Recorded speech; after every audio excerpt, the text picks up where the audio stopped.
भारत के अगर आप टीवी चैनल्स ऑन करें तो एक बार फिर वहां पर वॉर रूम्स का एहतमाम किया जा रहा है। एक बार फिर जोर जोर से चीखने चिल्लाने की आवाजें आ रही हैं और ये सारा माहौल बनाया जा रहा है क्योंकि भारत, हम कल ही अभी बात कर रहे थे बल्कि कि पाकिस्तान के साथ तो कशीदगी चली रही है, लेकिन अब दीगर हमसायों के साथ भी भारत की जारहियत और जंगी जुनून वहां पर देखा जा रहा है। नेपाल और अब चीन, वहां पर बहुत ज्यादा टेंशन है और चीन ने जवाब भी दिया है जिस पर भारत बहुत ही गम और गुस्से का शिकार है और कहता है कि जी हम उसको जवाब देंगे।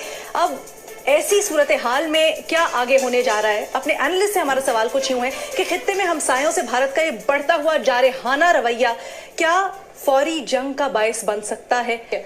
बाबर सत्तार साहब, ऑल्दो चीन और भारत में बड़ी देर से एक अंडरस्टैंडिंग है कि जी नो शूट जोन होगी, लेकिन अब हालात जो हैं वो कशीदगी की तरफ बढ़ते लग रहे हैं। आपको क्या इसकी कोई इंतहाई कैफियत सामने देखते हैं नियर फ्यूचर में?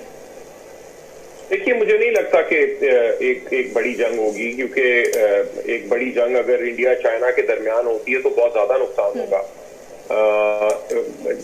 कोल्ड वॉर खत्म होने के बाद हमारी यूनिपोलर वर्ल्ड हो गई। तकरीबन पिछले 30 साल में हमने यूनिपोलर वर्ल्ड देखी। अब मल्टीलैटरलिज्म की तरफ बात जा रही है।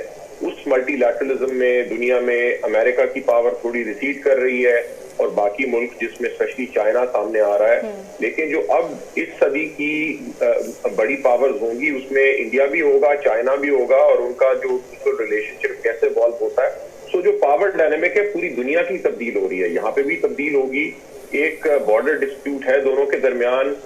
एक कश्मीर के इशू को जाहिर है एक छोटा मुल्क है पाकिस्तान, उनके साथ जोर जबरदस्ती के साथ इंडिया ने डील किया। चाइना शायद नहीं चाहता कि इस तरह की जोर जबरदस्ती हो क्योंकि वहां पे भी एक डिस्प्यूट है। सो ये स्कर्मिशेस जो हैं ये मेरा ख्याल है सेटल डाउन हो जाएंगी, क्योंकि छोटे के साथ लड़ाई करना आसान होती है, बड़े के साथ लड़ाई करना मुश्किल होती है। तो मेरा ख्याल है कि इंडिया में भी बेहतर सेंस प्रिवेल कर जाएगी, क्योंकि वरना उनका भी बहुत ज्यादा नुकसान होगा। इमीडिएट टर्म में तो शायद हमें थोड़ा सा फायदा हो कि टेंशन इनकी अगर चाइना के साथ इंडिया की रहती है तो उनकी तवज्जो शायद पाकिस्तान की तरफ से हट जाए।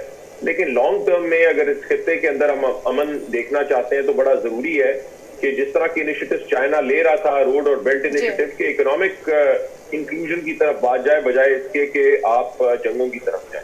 ठीक है हसन निसार साहब, अब जंग के डायनामिक्स बड़े चेंज हो गए हैं, अब वो रिवायती वॉरफेयर नहीं होती है, तो क्या आपको लगता है कि कोई इंतहाई कदम उठा सकते हैं दोनों जानिब से? कुछ ये तो आपने मेरी इंफॉर्मेशन में बड़ा जबरदस्त इजाफा कर दिया, thank you very much for that. Babar Sattar साहब ने जो कहा वो बहुत खूब और बहुत बुनियादी, बहुत ही एकेडमिक किस्म की बात। तो मेरा ज़ाती ख्याल ये है कि हिंदुस्तान अपने मुंह से बड़े निवाले के बारे में एक हद से आगे नहीं जाएगा, बस। ठीक है मुनीब, आपको क्या लगता है? बरखा दत्त साहिबा ने आज ट्वीट किया और वो कहती हैं कि जी जो हम चाइना को अंडर एस्टिमेट कर रहे थे या उनसे जो नो शूट स्टैंड ऑफ था हमारा, अब उसको खत्म हो जाना चाहिए। देखिए, यहाँ जो अभी जिस तरह बाबर साहब ने फरमाया है, भट्टी साहब ने भी, मजहर साहब ने भी मेरे ख्याल में बड़ी अच्छी रीजनिंग दी है। तो इसके अंदर क्या ऐड किया जा सकता है सिवाय इस एक जुमले के, जो आपको याद होगा एक हॉलीवुड की फिल्म थी बड़ी मशहूर, वैन डैम की, हार्ड टारगेट आई सपोज। उसने कहा कि उसका जो लोगोस, जो था लाइन थी कि don't hunt what you can't kill. तो फिर चाइना के लिए मेरे ख्याल में इंडिया के लिए सबक है। It's a bit. ठीक है मजहर अब्बास साहब, देखिए जब नरेंद्र मोदी कुछ कहने लगता है तो मुझे लगता है जैसे डोनाल्ड ट्रंप कह रहे हैं, और डोनाल्ड ट्रंप जब कहने लगते हैं तो मुझे लगता है मोदी कह रहे हैं। और ये इस दिहाई का सबसे बड़ा अलमिया है कि दो बड़ी डेमोक्रेसीज में इस तरह के लीडर्स जो हैं वो अपनी जो है ममालिक के सदर और वज़ीर आज़म हैं। देखिए इंडिया बहुत, और ख़ासतौर पे बीजेपी की पॉलिटिक्स बहुत ही कैलकुलेटेड है। वो टेंशन बिल्ड करते हैं, वो अटेंशन डाइवर्ट करते हैं, वो अपने लोगों को एक तरफ से उसी वॉर हिस्टीरिया में रखना चाहते हैं, उसी इंतहा पसंदी की सोच को आगे बढ़ाना चाहते हैं।